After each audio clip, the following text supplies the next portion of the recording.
All right, all right, all right.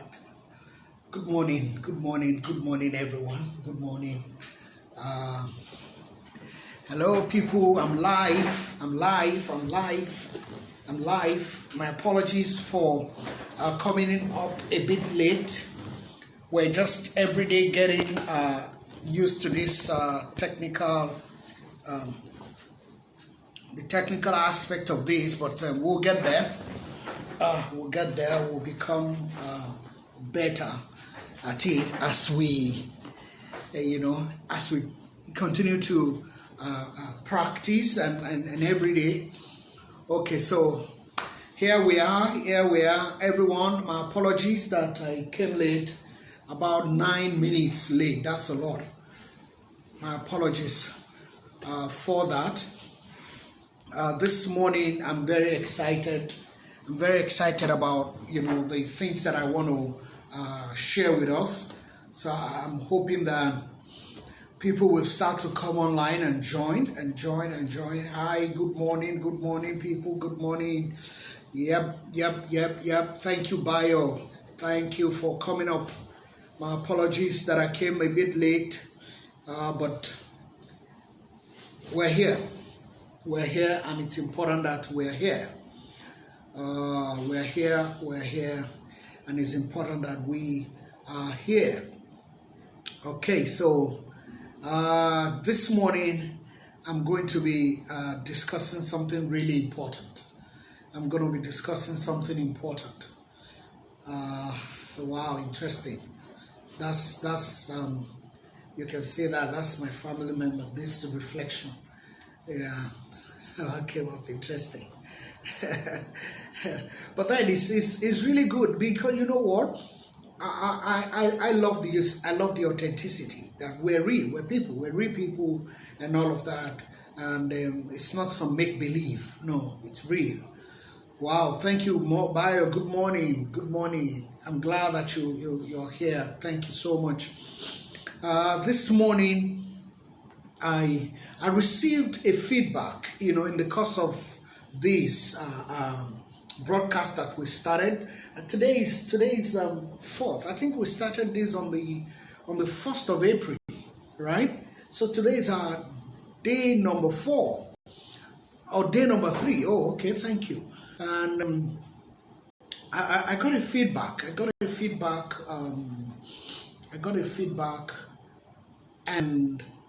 the feedback, called and said, okay, look, why not talk about, how what's going to happen after the coronavirus? That definitely life will never be the same. Life will not be what we used to know life to be. Everything has changed. And I think the coronavirus is as terrible as it is, in terms of altering what we are used to as people. I realize that sometimes it takes some things like this to reorder and rejig the affairs of life, of a business, of an organization, Now, because after such a terrible pandemic, some people will not come out of it. Some will emerge a lot better. But this morning, thank you. Ooh, yeah. Bukumi, welcome. So today I want to talk about some things that I've seen that a lot of people do that is really not going to help them, as it were, but they don't know. They don't know. Or sometimes some people, they know, but they just feel, what is this person talking about? Or what is he trying to say? And all of that. But this morning, I want to take my talk this morning from a perspective that, probably not many people are seeing it that way. It's very interesting. It is good right now that people are taking courses online, doing all of this online, making good use of the isolation. And so the feedback that I received said that careers and businesses, they're going to change. So what do people need to do? She wanted me to discuss what people need to do to be able to emerge better. And I say this, and this is the truth.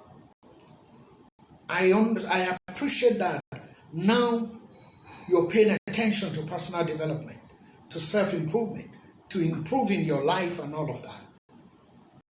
But whatever you're doing now, in this season of this isolation, it's not what you're going to use to emerge after the virus.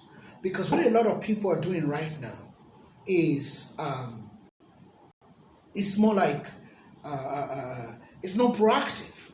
It's a reactive mechanism. For a lot of people, they naturally would never have taken any course if there was no situation like this. So it's reactive, it's reactionary, it's not proactive. Okay? But in spite of that, there's nothing wrong. It's good. It's going to come handy sometime when you need it. But so this morning, I want to call your attention to something that you have that is already, programmed in you. It's there with you all along. For some, it's in your DNA. For some, it's skills and gifts that you have. But you know what has been happening? You've never ever used them. You've not used them for most people because you don't even realize what you have. So I'm going to take my text this morning, right? I have about 2-3 Bible verses that I'm going to use to teach us, this morning. And the first Bible verse that I want to talk about was a story about, a woman. She was a widow, right? Her husband was a prophet. And the prophet died. But died and left her with a lot of debt to pay. And so the creditors came and wanted to get their, to get their money back. Okay? But she wasn't able to pay. Then she rushed off to meet the prophet, a man named Elisha. So I'm going to read these few texts from the Bible, the book of 2 Kings chapter 4. I'm going to read from verse 1. He said, one day the wife of one of the seminary students, see, I like the way, I so love this translation because it's contemporary. It helps us to really understand how things work, right? He was a seminary student. He was married, okay? And she came to Elisha to tell him of her husband's death. And he was a man who had loved God, she said. But he had owed some money when he died. And now the creditor was demanding it back. If she didn't pay, he said, he would take her 2 sons to be his slave. Wow. Then in verse 2, the prophet, the man named Elisha, said, what shall I do? Elisha asked. So Elisha then asked her, how much food do you have in the house?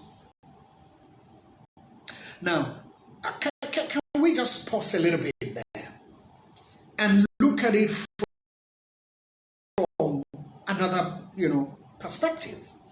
How much food do you have in the house?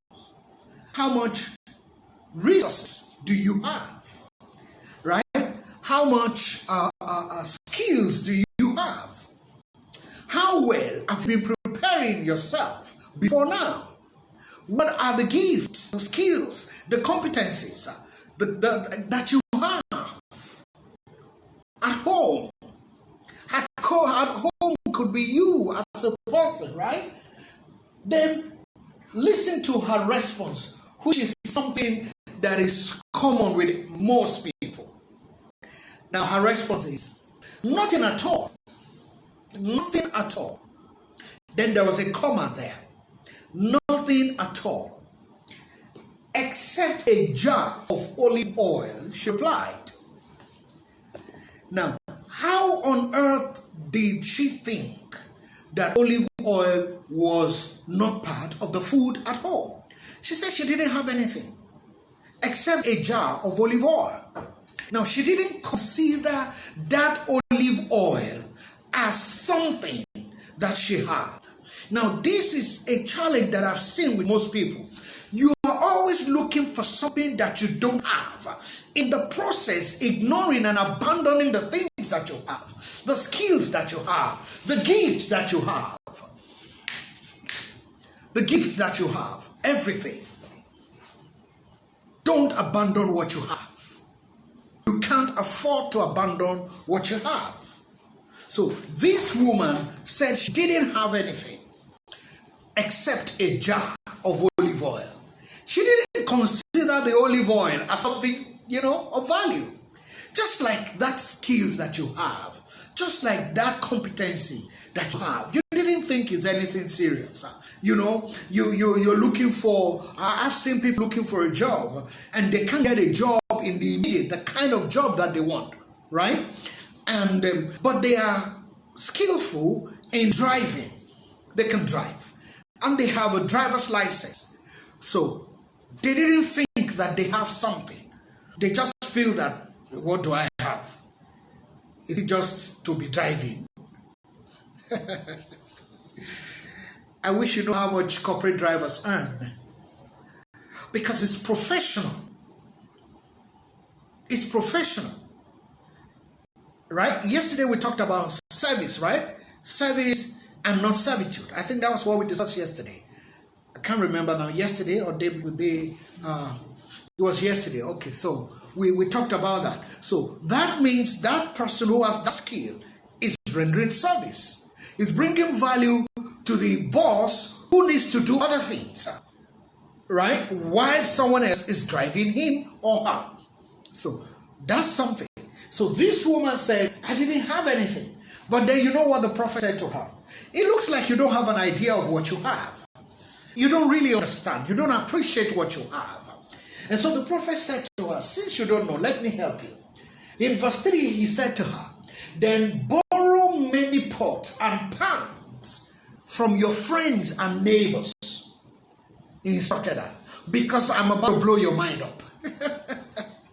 That thing that you didn't even think that you have. Because the question was, what food do you have at home? And then she said, I don't have any food except a jar of oil. Because in her own mind, in her little mind, the only thing she understands is that you can only use olive oil to cook some other food if there is food at home. She didn't see so much value in the olive oil. She didn't even realize that she can become an olive oil merchant, right? That it's not just about using the olive oil to cook, but becoming a major distributor of olive oil so that people can come and buy, and then she can use the profits she has from that, pay the debt, right? And then also buy other food items that she doesn't have, because now she's an olive oil merchant. She didn't realize that. So the prophet said to her in verse 4, go into your house with your sons and shut the door behind you.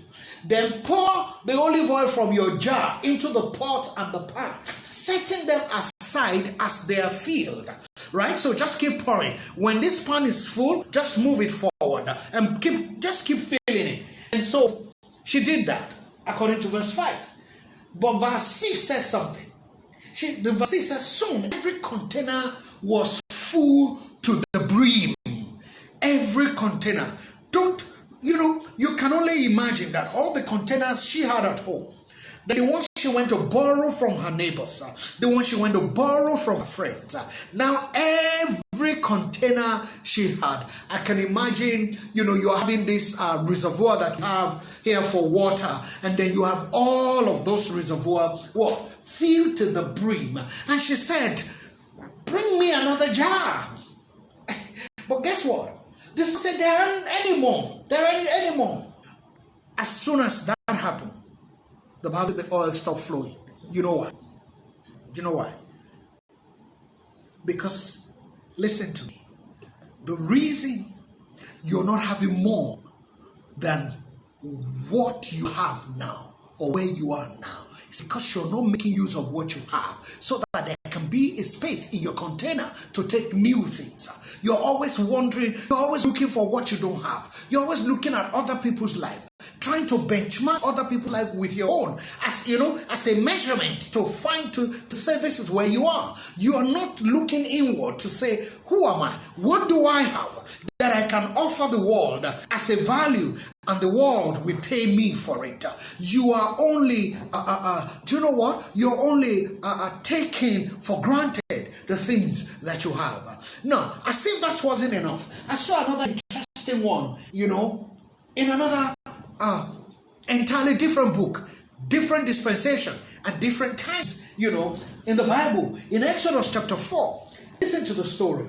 But Moses said they won't believe me. Now this, let me give you the background. This was the story of Moses when God was sending Moses to Egypt as a deliverer to save his, people, the Israelites who were in captivity in Egypt. So he wanted to release them, but he needed a man to use. And he had called Moses so that Moses can be the go-to person between God and Pharaoh.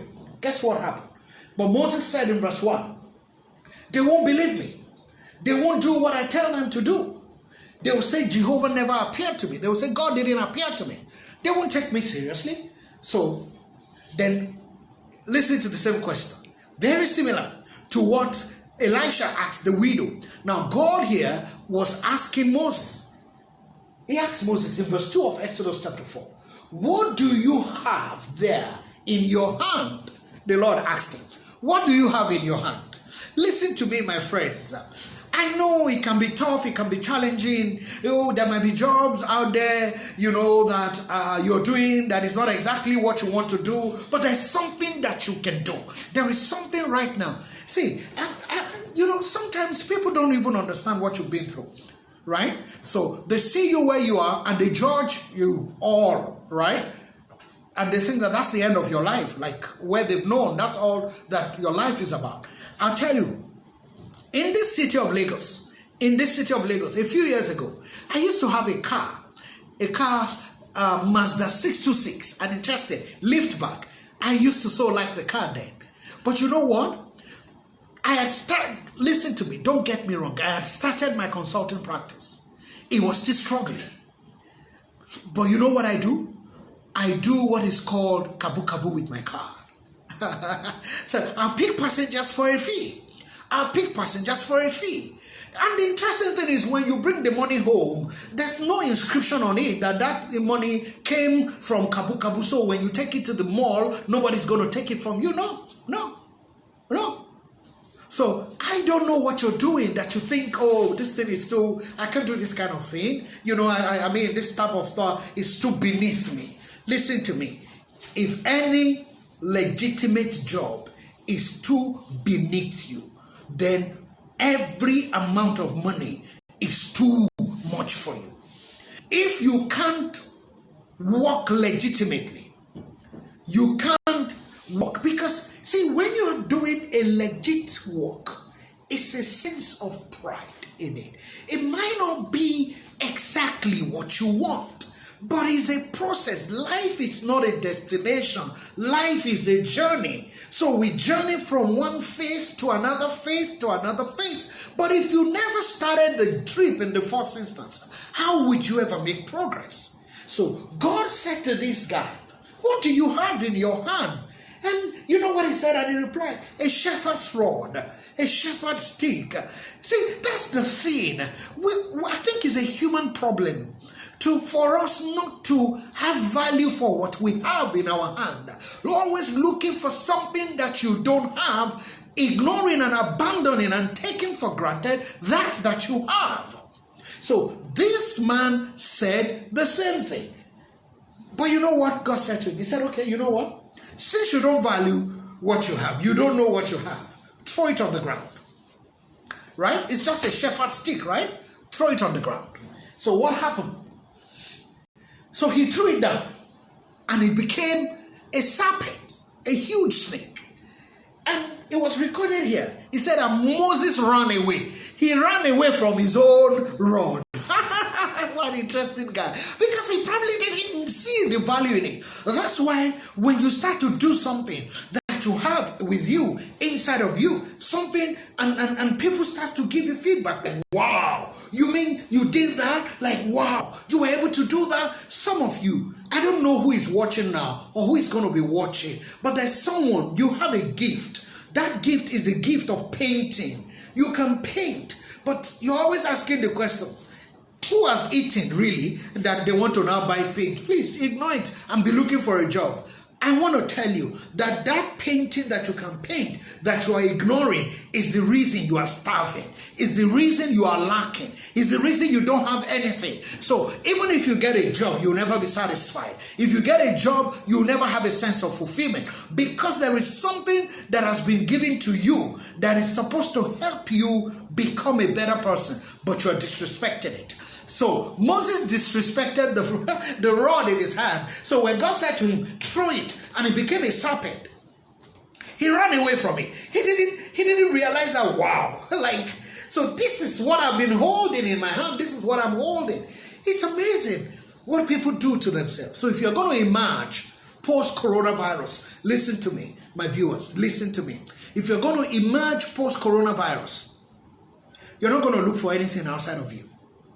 What is going to give you the edge is already inside of you. So I appreciate the fact that we're in a lockdown. Use this lockdown as a season of introspection to start to think deeply. Look inward.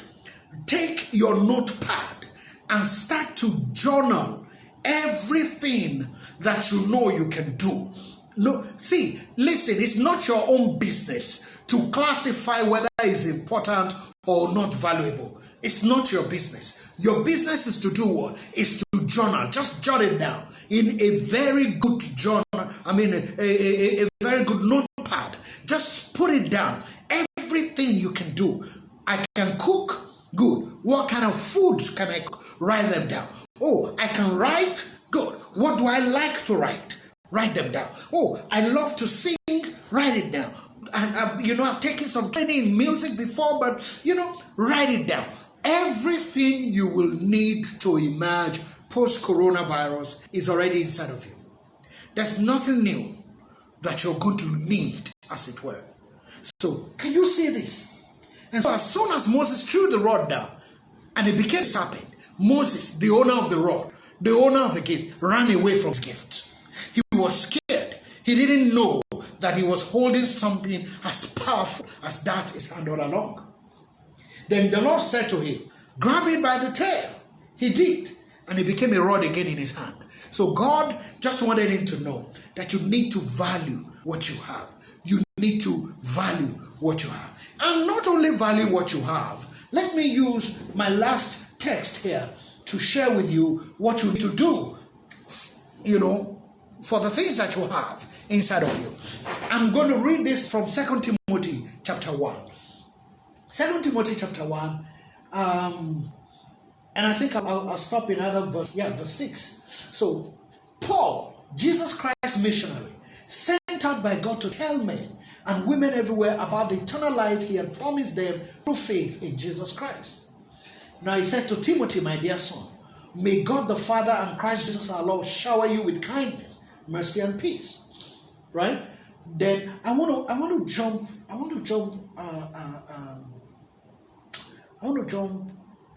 Okay, let me read verse 3. Now, how I thank God for you, Timothy. I pray for you every day, and many times during the long night, I beg my God to bless you richly.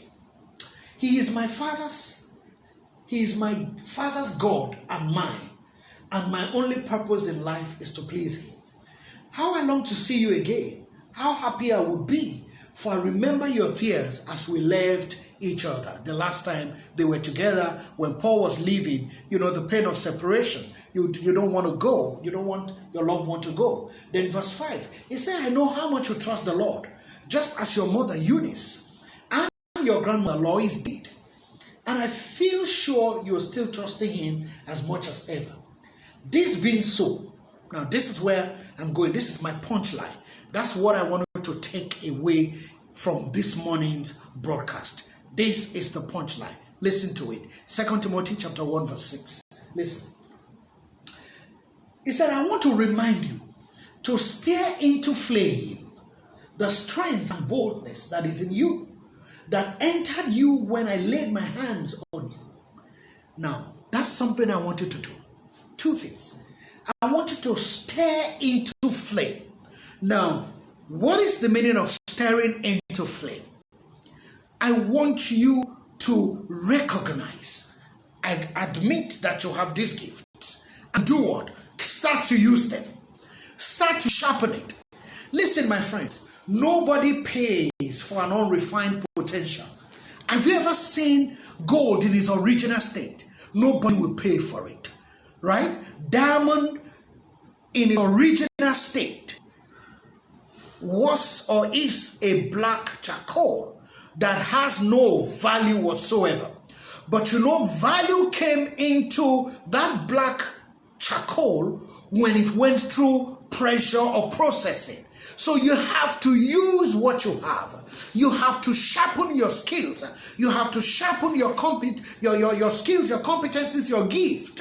You have to develop them. You have to improve on yourself. So if you've discovered that you have the gift to paint, then you have to start painting. You have to start taking, don't bother how it's going to appear the first time you start to paint. It doesn't matter. It's just like, doing this, this live broadcast. Now, this is day 3. I bet that day 3 was a lot better than day 2. Day 2 was a lot better than day 1. That's how it's happening in life. So you have to do what? You have to keep developing and sharpening the skills that you have. You need to fan it into flame. You need to stir it up by the reason of usage. As you use these things, your gift become better.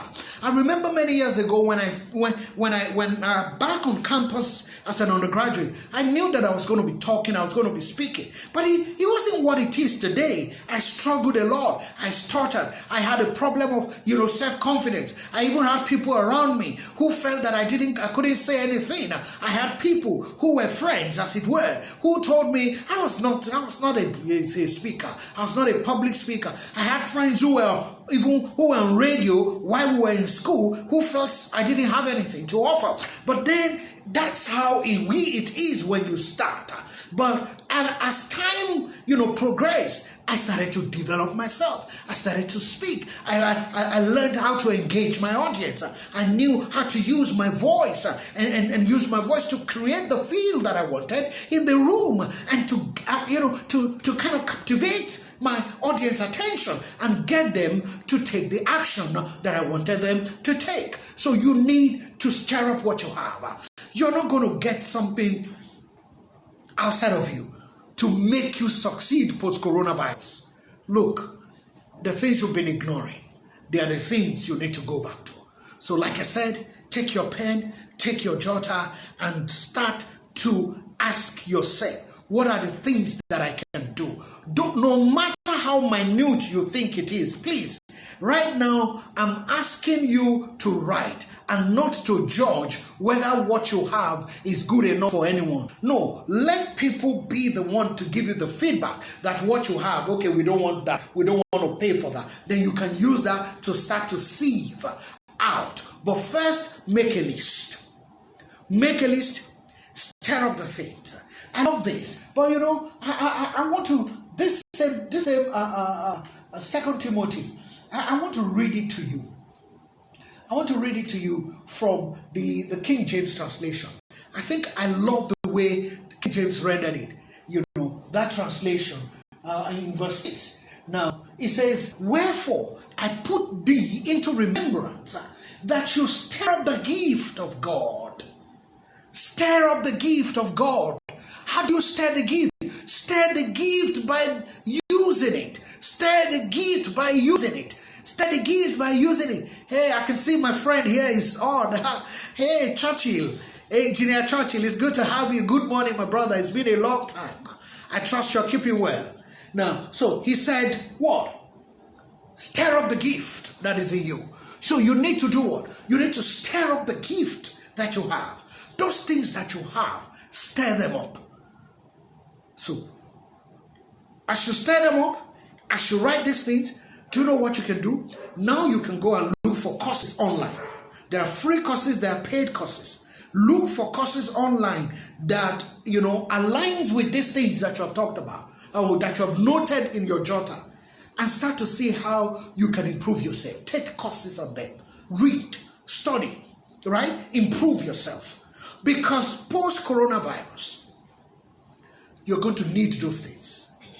Those things will serve you well. The world is not going to remain the same. But you know one good thing? It says the gifts of God, they are irrevocable. The gifts that God has put inside of you, the skills that you have, they are irrevocable. The things that God has put inside of you, they are meant to be used for all season. Pre-coronavirus, during coronavirus, after coronavirus, they are things that will be with you forever, in spite of the dispensations and the seasons, right? So you need to put it to use. I've had someone say to me that the problem people have is not the things that they don't have. It's not the gift they don't have. It's not the blessings they don't have. It is the blessings and the gifts they have, but they don't know how to make use of. So I don't know what you have that you're taking for granted.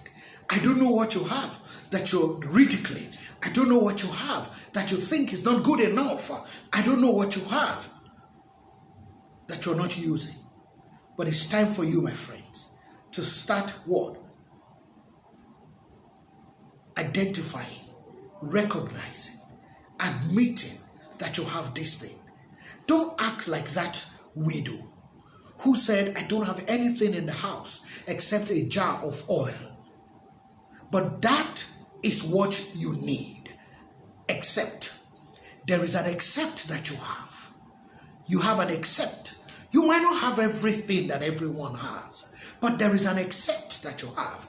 That except is peculiar and unique to you, right? Because that except has your DNA encoded inside of it. So there is a way you will do it that it doesn't look or feel the way everyone else will do it.